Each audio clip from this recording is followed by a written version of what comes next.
Hello friends, मेरा नाम भूमि और मैं आज आपको द इंडियन कॉन्ट्रैक्ट एक्ट के बारे में बताऊंगी। द इंडियन कॉन्ट्रैक्ट एक्ट 1872 के बारे में बताना चाहूँगी। मैं उन लोगों को भी अवेयर करना चाहूँगी जिन लोगों को इसके बारे में नहीं पता कि अगर हमारा कॉन्ट्रैक्ट ब्रीच होता है तो उससे क्या हमारी रेमेडी मिलेगी और हम कैसे कोर्ट में जाके खुद को प्रोटेक्ट कर सकते हैं। और मैं उन महिलाओं को भी बताना चाहूँगी जो घर में हैं और जो लॉ की पढ़ाई नहीं कर सकते और जिनको लॉ की जानकारी नहीं है, मैं उनको भी बताना चाहूँगी कि वो भी जाने कि अगर उनके साथ में कोई भी धोखाधड़ी करता है तो वो क्या एक्शन ले सकती हैं उसके अगेंस्ट में। तो सबसे पहले मैं बताना चाहूँगी दोस्तों कि द इंडियन कॉन्ट्रैक्ट एक्ट 1872 जो है, इसकी दो डेट हैं, एक enactment date and enforcement date. सबसे पहले मैं बताना चाहूँगी कि इनैक्टमेंट डेट और इन्फोर्समेंट डेट में क्या डिफरेंस है। इनैक्टमेंट डेट वो डेट है जहाँ पर प्रेसिडेंट साइन करता है जिस दिन, that is called enactment date. Enactment date जब पार्लियामेंट में जब बिल पास हो जाता है ना, तो देन उसके बाद में जब प्रेसिडेंट साइन करता है तो उसको इनैक्टमेंट डेट बोलते हैं, जिस दिन वो साइन कर देता है। देन उसके बाद में जब वो कॉन्ट्रैक्ट लागू हो जाए ऑल इंडिया पर जब वो कॉन्ट्रैक्ट लागू हो जाता है तो that is called enforcement date. जिस दिन वो लागू हुआ वो इन्फोर्समेंट डेट होती है। In the Indian contract act 1872 के टोटल सेक्शंस 266 हैं। स्केड्यूल इसका जो था पहले वो रिपील्ड हो चुका है। देन चैप्टर इसके 11 हैं। 11 चैप्टर में से दो चैप्टर एक ऐसे हैं, चैप्टर 7 और चैप्टर 11, जो कि रिपील्ड हो चुके हैं। अभी तो हैप्पी वाली बात है, द इंडियन कॉन्ट्रैक्ट एक्ट 1872 में जो 266 सेक्शन थे, अब वो पढ़ने नहीं पड़ेंगे तो सारे सेक्शंस पर। लेकिन इसमें ये भी है कि सेल्स ऑफ गुड्स और पार्टनरशिप, ये दो जो चैप्टर है ना, वो यहाँ से रिपील होकर इनका खुद का एक एक्ट बन चुका है। क्यों? क्योंकि सेल्स ऑफ गुड्स और पार्टनरशिप्स को लेके ना थोड़ा सा कॉन्फ्लिक्ट भी था और थोड़ी कॉम्प्लेक्सिटी थी, कंफ्यूजिंग था एक टाइप से। तो इसको लेकर ये स्कोप थोड़ा वाइड है। आजकल तो सेल्स ऑफ गुड्स ऑनलाइन चल रही है, ऑफलाइन चल रही है, पार्टनरशिप्स का भी स्कोप ज़्यादा है। तो उसके हिसाब से देखते हुए इन दोनों चैप्टर्स को एक अलग से एक्ट दिया गया, एक अलग से इनका लॉ है कि वहाँ हमको इजीली देख सकते हैं और डिफाइन भी अच्छे से हो रहा है। थोड़े सेक्शंस भी इसमें कम थे तो उस वजह से इसको अलग से डिफाइन कर दिया गया। तो chapter 7 sales of goods 76 to 123 repealed. Chapter 11 of partnerships 239 to 266 repealed. तो दोस्तों टोटल सेक्शंस 266 ही माने जाएंगे अभी तो इसमें। और नेक्स्ट अब हम पढ़ते हैं कि द इंडियन कॉन्ट्रैक्ट एक्ट के बारे में। टोटली सबसे पहले तो द इंडियन कॉन्ट्रैक्ट एक्ट 1872 जो है, ये एक्ट नंबर 9 है ऑफ 1872 का, मतलब उस साल का ये एक्ट नंबर 9 था। देन सबसे पहले हम बोलेंगे कि ये बेंच ऑफ बिजनेस लॉ मानी जाती है। रीज़न इसका ये है क्योंकि मोस्टली आपने देखा है कि जो इंडियन कॉन्ट्रैक्ट एक्ट है वो कहाँ पर अप्लाई होगा, कौन करता है कॉन्ट्रैक्ट, बिजनेस में ज़्यादा होता है। बिजनेस में सबसे ज़्यादा कॉन्ट्रैक्ट होते हैं और ये बिजनेस में ही, मतलब लॉ रूल्स वगैरह सारे अप्लाई कहाँ होते हैं, बिजनेस में। तो इसलिए इसको बेंच ऑफ बिजनेस लॉ भी बोला गया है। और ये एक एग्जॉस्टिव लॉ नहीं है, क्योंकि ये जो है ना, ये पर्सनम्स में राइट्स रखता है। मतलब पर्सन्स के ऊपर डिपेंड्स करता है कि वो अपना एक्सप्लेन करे कि किस तरीके से उसके साथ में फ्रॉड हुआ है, मिस रिप्रेजेंटेशन हुआ है। तो इसलिए ये एग्जॉस्टिव लॉ नहीं है। और ये codified derive from the word contractum. Contract जो है ना, ये जो वर्ड है कॉन्ट्रैक्ट, ये कहाँ से आया है, ये ड्राइव्ड हुआ है द वर्ड कॉन्ट्रैक्टम। कॉन्ट्रैक्टम का मतलब क्या होता है कि ड्रॉन टुगेदर, मतलब ड्रॉन टुगेदर। ठीक। देन उसके बाद में प्रियम्बल में लिखा हुआ है कि whereas it is expedient to define and amend certain parts of the law relating to the contract से रिलेटेड जितने भी लॉ हैं, उनके पार्ट्स हैं, वो कुछ अमेंड्स भी किए हैं और डिफाइन किए हैं expediently. It is hereby enacted as follow. Preliminary में बताया गया है short titles, extents and commitment saving clause. तो सबसे पहले शॉर्ट टाइटल में ये बोला जाता है, शॉर्ट टाइटल का मतलब ये होता है कि इस एक्ट को हम क्या नाम दें, मतलब इस एक्ट को किस किस चीज़ से बुलाया जाएगा। ये एक्ट पूरा जो एक्ट है इसका टाइटल क्या होगा। जब कोई भी मूवी होती है या कोई स्टोरी होती है, उसका टाइटल होता है। तो ये लॉ है, ये एक्ट बना, अब इसका टाइटल क्या होगा? तो शॉर्ट टाइटल इसका ये है, दिस एक्ट में be called the Indian contract act 1872। इस एक्ट को द इंडियन कॉन्ट्रैक्ट एक्ट 1872 बोला जाएगा। एक्सटेंड एंड कमिटमेंट की अगर हम बात करें तो एक्सटेंड का मतलब ये होता है कि ये लॉ कहाँ पर अप्लाई होगा, इंडिया में या इंडिया के कुछ पार्ट्स में। तो दैट इसमें लिखा हुआ है it extends to the whole of the India, मतलब ये पूरे भारत में लागू होगा, पूरे भारत में, ठीक। It shall come into the force on the first day of September 1872। तो ये तो हमने बोला, पहले बता दिया कि ये जो इन्फोर्समेंट डेट है इसकी वो फर्स्ट डे ऑफ सेप्टेम्बर 1872 है। सेविंग क्लॉज इसकी बोलती है कि nothing here contain shall affect the provision of any statute. Statutes के जो भी प्रोविज़न्स हैं वो कहीं भी कंटेंट वगैरह में अफेक्ट नहीं करेगा। और इसमें ना ही इंसिडेंट्स और कॉन्ट्रैक्ट और ना ही इनकन्सिस्टेंट होगा प्रोविज़न से। अगर कोई भी चीज़, मतलब इसमें ये क्लियरली बोल दिया गया है कि अगर कोई भी आपका प्रोविज़न है जो कि इसमें रिपील कर दिया गया है, और तो मतलब उससे क्या है कि वो इनकन्सिस्टेंट नहीं होगा। और अगर कोई भी और एक्ट बनाए इस इंडियन कॉन्ट्रैक्ट के अलावा, अगर कोई और कॉन्ट्रैक्ट है तो उसमें, सॉरी कॉन्ट्रैक्ट नहीं, आई मीन कोई भी लॉ है, अगर उसमें कोई भी प्रोविज़न है तो इस कॉन्ट्रैक्ट के प्रोविज़न से वो प्रोविज़न अफेक्ट नहीं होगा। सिंपली इसमें ये बोला गया है और उसमें कुछ भी नहीं है। और ज़्यादा उसमें अगर सेविंग क्लॉज तो ये है कि कभी कभार क्वेश्चंस को थोड़ा आंसर को थोड़ा वो करने के लिए, अच्छा करने के लिए, अच्छा शो करने के लिए, तो थोड़ा बहुत अगर आप इसको लिख दोगे तो कोई प्रॉब्लम नहीं है। और एमसीक्यूज़ वगैरह में भी क्वेश्चन आ सकता है, वैसे मोस्टली आता नहीं है, कभी पता नहीं आ भी जाए, बट इतना इम्पोर्टेंट नहीं है ये। तो ये यहाँ तक तो क्या था, इसका प्रियम्बल था। प्रियम्बल में सिर्फ इतना बोला गया। अब हम नेक्स्ट स्टार्ट करें। अभी स्टार्ट जो मेन चीज़ है वो ये है कि इंडियन कॉन्ट्रैक्ट एट स्टार्ट कैसे होता है। अगर हम कॉन्ट्रैक्ट करें तो हम स्टार्ट कैसे करेंगे कॉन्ट्रैक्ट को? तो सबसे पहले आप खुद ही अपने माइंड से ये सोचो कि हम अगर कॉन्ट्रैक्ट को स्टार्ट करेंगे, सबसे पहले हम क्या रखेंगे? दो पर्सन के बीच में कॉन्ट्रैक्ट होता है, ठीक। कॉन्ट्रैक्ट कभी थर्ड पर्सन के बीच में नहीं हो सकता, दो पर्सन के बीच में कॉन्ट्रैक्ट होगा। तो पहला सामने वाले से क्या रखेगा? प्रपोजल रखेगा। प्रपोजल मतलब अपनी बात रखेगा। अगर दूसरे वाले को वो बात अच्छी लग रही है तो वो उसको एक्सेप्ट कर लेगा, अगर उसको अच्छी नहीं लग रही तो उसको क्या कर देगा? वो रिजेक्ट कर देगा। तो प्रपोजल रखा, उसको एक्सेप्ट किया, जब उसको वो एक्सेप्ट कर लेगा तो वो चीज़ क्या बन जाएगी? प्रॉमिस बन जाएगी। प्रॉमिस, जब प्रॉमिस बन गई, मान लो जैसे कि दो गर्ल्स हैं, पहली का नाम दीप्ति, दूसरा भूमि। भूमि ने दीप्ति से बोला कि मेरे को चॉकलेट चाहिए। उसने चॉकलेट्स का ऑफर रखा कि आप मेरे को इतनी चॉकलेट्स दो, क्यों? क्योंकि मेरे घर पर पार्टी है। तो दीप्ति ने बोला ओके, तो उसने वो चीज़ को एक्सेप्ट कर लिया। देन उसके बाद में भूमि क्या करेगी? उसको उस चीज़ का कंसिडरेशन तो देना पड़ेगा, भाई चॉकलेट्स लिए हैं, पैसे। तो उस प्रतिफल को, कंसिडरेशन, अगर उस प्रॉमिस के साथ में ऐड हो जाता है ना, तो दैट इज़ कॉल्ड एग्रीमेंट।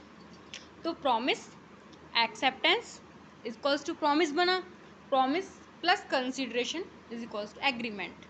तो अब ये क्या बन गया? एग्रीमेंट। कॉन्ट्रैक्ट ये अब भी नहीं बना दोस्तों, ये proposal, accept, promise, consideration, agreement तो हो गया दो लोगों के बीच में, बट ये अभी भी कॉन्ट्रैक्ट नहीं है। मतलब एग्रीमेंट है, कॉन्ट्रैक्ट नहीं है। इसका मतलब अगर आपका कोई भी राइट्स इन्फ्रिज होता है या फिर आपका कुछ भी होता है ना दो लोगों के बीच में, तो आप कोर्ट में नहीं जा सकते। एग्रीमेंट में आप कोर्ट में नहीं जा सकते, आपको कुछ रिक्वायरमेंट्स फुलफ़िल करनी पड़ेंगी, तब वो एक कॉन्ट्रैक्ट बन जाएगा, वैलिड कॉन्ट्रैक्ट, जिससे कि आप कोर्ट में जा सकते हो। तो सबसे पहले हम ये जानते हैं कि ऐसी कौन कौन सी चीज़ें हैं, रिक्वायरमेंट्स हैं कि जिसकी वजह से वो कॉन्ट्रैक्ट बन जाएगा। तो सेक्शन 10 जो है हमारे इंडियन कॉन्ट्रैक्ट एक्ट का, वो ये बताता है कि आपकी कुछ रिक्वायरमेंट्स हैं, आप इनको फुलफ़िल कर दो तो आपका ये क्या बन जाएगा? कॉन्ट्रैक्ट बन जाएगा। प्रपोजल जो है ना, ये जो वर्ड है, आप देखो, आप कभी दोस्तों कंफ्यूज मत होना कि कहीं पर प्रपोजल लिखा है तो कहीं पर ऑफ़र लिखा है। अगर आपसे कोई पूछे कि प्रपोजल में और ऑफ़र में क्या डिफरेंस है, तो सबसे पहले तो डिफरेंस कुछ भी नहीं है। प्रपोजल और ऑफ़र दोनों सेम वर्ड हैं, दोनों सेम वर्ड हैं। प्रपोजल जो है ना, this word used in India, मतलब ये वर्ड इंडिया में यूज़ करते हैं हम प्रपोजल। और ऑफ़र को जो है ये बाहर इंग्लैंड वगैरह में बाहर क्या है, ऑफ़र यूज़ किया जाता है। अंग्रेज़ों में इसको ऑफ़र यूज़ करते हैं, अंग्रेज़ों की किताबों में ऑफ़र लिखा हुआ है, सॉरी हाँ ऑफ़र लिखा हुआ है। और हमारे जो जो हमारी बुक्स हैं इंडियन की और जो हमारी जो इंडिया में हम इसको प्रपोज़ल यूज़ करते हैं। तो देखो ये बहुत सिंपल टेबल है। Proposal plus acceptance equals to promise बना। प्रॉमिस में हमने कंसीडरेशन लगा दिया, मतलब प्रतिफल लगा दिया, तो वो एग्रीमेंट बन गया। अब एग्रीमेंट के साथ में अगर हम कुछ रिक्वायरमेंट्स को फुलफ़िल कर देते हैं, पूरी कर देते हैं, और तो वो क्या बन जाता है, कॉन्ट्रैक्ट बन जाएगा। फिर दो लोगों के बीच में कॉन्ट्रैक्ट हो गया। कॉन्ट्रैक्ट हो गया मतलब अगर अब आपका कोई भी राइट्स इन्फ्रिज होता है या कुछ भी होता है तो आपको प्रोटेक्शन चाहिए, आपको एक्शन लेना है, तो आप कोर्ट में जा सकते हो। तो चलिए नेक्स्ट अब हम पढ़ते हैं इंटरप्रिटेशन क्लॉज। इंटरप्रिटेशन क्लॉज क्या कहते हैं? इंटरप्रिटेशन क्लॉज में कुछ हमारे ऐसे पॉइंट्स हैं ना दोस्तों, जो पूरे इंडियन कॉन्ट्रैक्ट एक्ट में डिफाइन होने हैं। मतलब ये वर्ड जो है ना, ये पूरे इंडियन कॉन्ट्रैक्ट एक्ट में है, तो आपको कंफ्यूज ना हो पूरे इंडियन कॉन्ट्रैक्ट एक्ट में, तो इसलिए ये पॉइंट्स आपको पहले ही डिफाइन कर दिए जाएंगे इंटरप्रिटेशन क्लॉज में। लॉ का क्या है, लॉ का एक रूल है कि जो भी पॉइंट्स होते हैं जो ज़्यादा यूज़ होते हैं ना हमारे लॉ में, पूरे एक्ट में, तो क्या है कि वो पहले ही एक्सप्लेन कर देते हैं डेफिनेशंस में या फिर इंटरप्रिटेशन क्लॉज में। सबसे पहला जो हमारा वर्ड है वो है ऑफर, देन प्रपोजल। ऑफर कह लो या प्रपोजल कह लो, बात एक ही है, ठीक। तो सबसे पहले हम पढ़ते हैं कि when one person signify to another his willingness to do और to abstain from doing anything with a view to obtaining the assent of that other to such act or abstain, he is said to make a proposal। मतलब इसमें ये बोला गया है कि जब कोई पर्सन सिग्निफाई कर रहा है, वन पर्सन मतलब सिग्निफाई का मतलब कम्युनिकेट कर रहा है टू अनदर से, मतलब वन पर्सन जो है वो कम्युनिकेट कर रहा है, बात कर रहा है दूसरे पर्सन से, हिज विलिंगनेस मतलब अपनी इच्छा को रख रहा है, टू डू मतलब या तो वो एक्सेप्ट करे, और abstain का मतलब मना करना, फ्रॉम डूइंग एनीथिंग कुछ भी करने से abstain करना, मना करना, विद अ व्यू इस व्यू के साथ में कि to obtaining the assent of that other to such act or abstain, he is said to make a proposal। Proposal इसमें सिंपली कुछ नहीं है, सिर्फ इसमें इतना बताया गया है कि एक पर्सन दूसरे पर्सन से कम्युनिकेट करता है और वो अपनी इच्छा को रखता है, और उसके बाद फिर वो इस व्यू के साथ में रखता है कि ये पर्सन या तो मना करेगा या फिर हाँ करेगा। अगर वो हाँ करता है तो दैट इज़ कॉल्ड क्या हो जाएगा, वो प्रपोजल हो जाएगा। नेक्स्ट हमारा बी पॉइंट है, 2 का बी, प्रॉमिस। प्रॉमिस क्या होता है कि when a person to whom the proposal is made signify his assent there और the proposal is said to be accepted. जब किसी पर्सन ने अपना प्रपोजल जो है उसका जो बना उसने कम्युनिकेट किया, तो उसने उसको असेंट दी। जब एक पर्सन ने कम्युनिकेट किया दूसरे पर्सन से, तो उस दूसरे पर्सन ने असेंट को मतलब हाँ कर दिया, कम्युनिकेट किया और प्रपोजल एक्सेप्ट कर लिया, ठीक। अब प्रपोजल जो उसने एक्सेप्टेड किया है ना, that is become a promise, वो प्रॉमिस बन जाएगा। इसमें सिंपली कुछ नहीं है, मैं आपको पहले ही एक्सप्लेन कर दिया था कि प्रॉमिस में कुछ नहीं कि वन पर्सन अगर सामने वाले पर्सन को प्रपोजल कम्युनिकेट करता है, तो दैन सामने वाला पर्सन अगर वो असेंट कर देता है, मतलब हाँ कर देता है, स्वीकृति दे देता है, हिंदी में इसको स्वीकृति बोल देते हैं, the proposal start to be accepted. तो ये प्रपोजल जो उसने एक्सेप्टेड किया वो क्या बन जाएगा, प्रॉमिस बन जाएगा। अब इसमें नेक्स्ट आता है सी, प्रोमिसी। अब प्रोमिसी कौन होता है, the person making the proposal.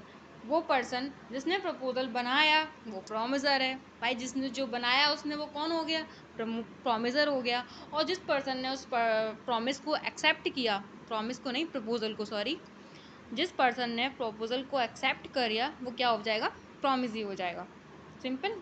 अब आती है बात कंसिडरेशन की, प्रतिफल। कंसिडरेशन क्या होता है, when at the desire of the promisor, promisor की इच्छा पर अगर प्रोमिजी मतलब जिसने एक्सेप्ट किया, प्रोमिजी हो या फिर कोई अदर पर्सन हो। अब देखो दोस्तों, इसमें आता है एक नया ट्विस्ट कंसिडरेशन में। देखो हमने बोला था कि कॉन्ट्रैक्ट में सिर्फ दो लोग होते हैं, बोला था कॉन्ट्रैक्ट में दो लोग होते हैं, प्रॉमिस में दो लोग होते हैं, ऑफ़र किया उस टाइम पर भी दो लोग होंगे क्योंकि ऑफ़र एक पर्सन को हम कर रहे हैं। तो इसमें क्या है ना, कंसिडरेशन में 3 लोग भी हो सकते हैं। मान लो कि 2 लोगों के बीच में अगर कॉन्ट्रैक्ट हुआ तो जो थर्ड पर्सन है इस कंसिडरेशन में वो भी आ सकता है, क्योंकि अगर बाई चांस जो सेकंड पर्सन है जो 2 लोगों के बीच में कॉन्ट्रैक्ट हुआ, अगर उसकी जगह पैसे अगर वो नहीं दे सकता ना, तो उसकी जगह कोई और भी पैसे दे सकता है इसमें। तो इसमें लिखा गया है कि as a desire of promisor की इच्छा से अगर प्रोमिजी या फिर any other person has done, मतलब डन कर रहा है, या फिर abstain फ्रॉम डूइंग, या फिर वो मना कर रहा है, ठीक, और या फिर डज या फिर abstain फ्रॉम डूइंग, और promises to do or to abstain from doing something, such act or absence or promise, so is called a consideration for the promise। ठीक, तो कंसिडरेशन का मतलब समझ में आ गया। कुछ नहीं होता है, ये प्रतिफल होता है जो कि थर्ड पर्सन भी इसमें इन्वॉल्व होता है। एग्रीमेंट, अब आता है नेक्स्ट ई एग्रीमेंट। एवरी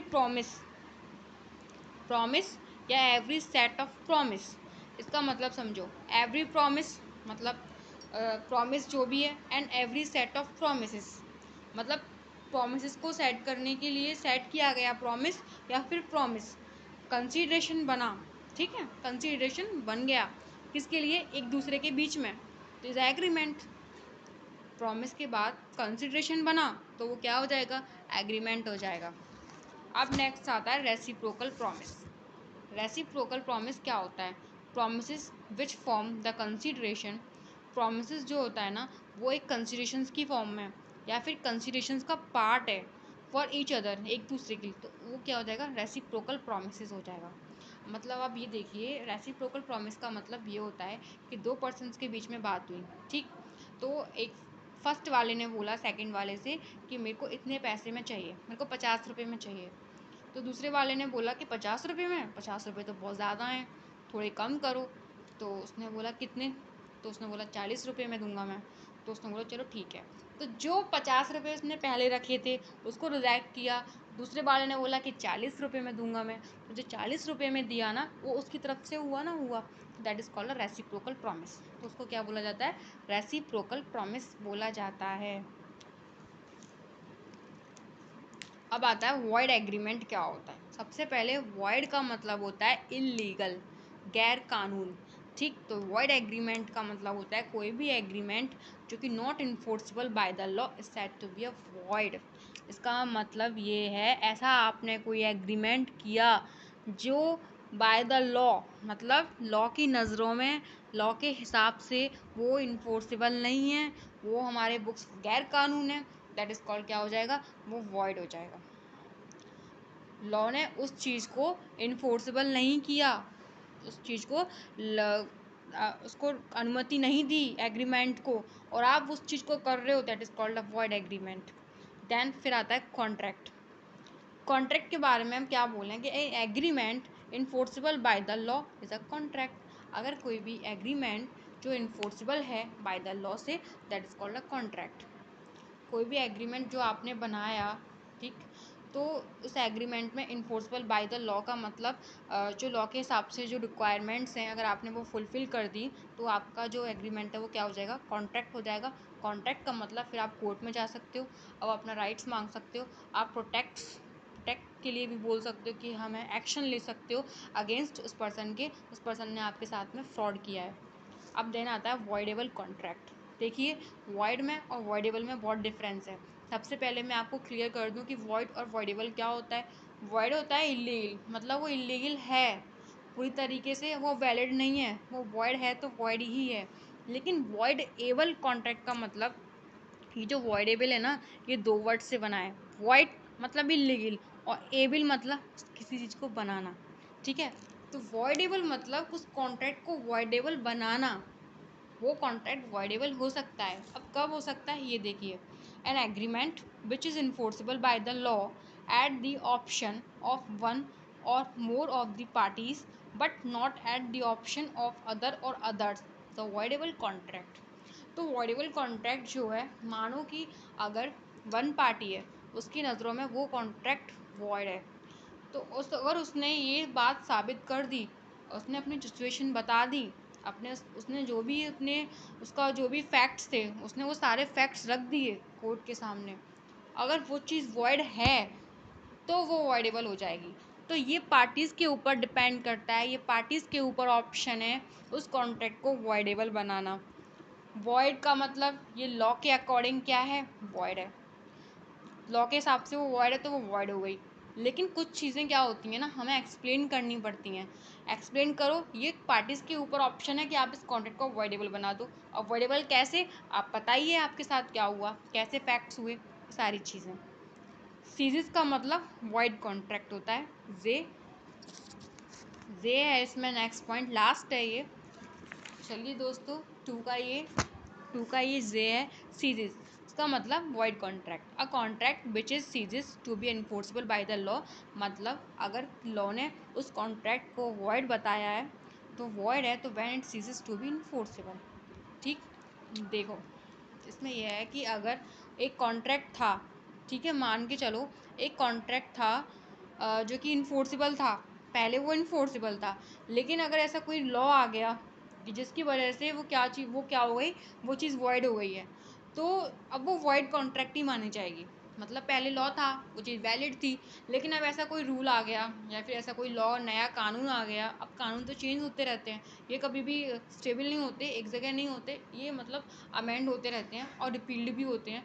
तो बाई चांस अगर कोई ऐसा लॉ आ जाए या फिर ऐसा कोई कानून आ जाए कि जिसकी वजह से जो हमारा वैलिड था ना कॉन्ट्रैक्ट, अब वो वॉइड हो जाएगा। तो इसमें सिर्फ यही बोला गया है कि अगर कोई चीज़ पहले वैलिड थी और अगर अब उसने लॉ ने उसको वॉइड कर दिया है, कानून में वॉइड है, तो फिर वो कॉन्ट्रैक्ट या फिर वो चीज़ वॉइड ही मानी जाएगी।